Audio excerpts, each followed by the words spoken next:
রাতে পেন্টাগনে ছিল টান টান উত্তেজনা। লক্ষ্য একটাই, ইরানে জিম্মি থাকা 52 জন আমেরিকানকে উদ্ধার করা। বিশ্বের সবচেয়ে দুর্ধর্ষ বাহিনী ডেল্টা ফোর্স তখন তাদের প্রথম বড় মিশনে, কিন্তু তারা জানত না ইরানের তপ্ত মরুভূমিতে তাদের জন্য অপেক্ষা করছে এক চরম পরাজয় আর লজ্জার ইতিহাস।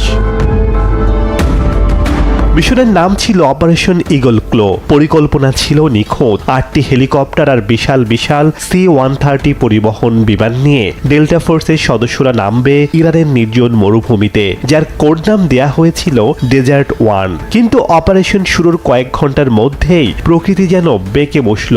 হঠাৎ শুরু হলো প্রলয়ঙ্কারী ধূলিঝড়, যাকে বলা হয় হাবুব। আবার ইরানের মরুভূমিতে ল্যান্ডিং সম্পর্কেও ধারণা ছিল না ডেল্টা ফোর্সের। চোখের পলকে ধুলোর পাহাড়ের নিচে হারিয়ে গেল মার্কিন আভিজাত্য। আধুনিক প্রযুক্তির 8টি হেলিকপ্টারের মধ্যে 3টি অকেজো হয়ে গেল। ডেল্টা ফোর্সের কমান্ডিং অফিসার চার্লি বেকউইথ বুঝলেন এই মিশন আর সফল হওয়া সম্ভব নয়। প্রেসিডেন্ট জিমি কার্টারের নির্দেশে মিশন বাতিল করা হলো, কিন্তু ট্র্যাজেডি তখনও বাকি ছিল।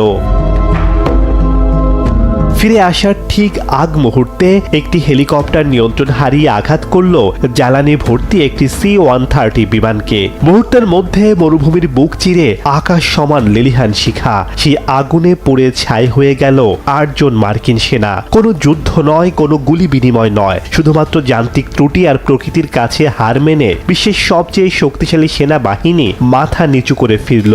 ইরান পরদিন সকালে সারা বিশ্বকে দেখালো সেই ধ্বংসাবশেষ। যুক্তরাষ্ট্রের ইগো বা অহমিকা সেদিন সেই মরুভূমির ধুলোতেই মিশে গিয়েছিল।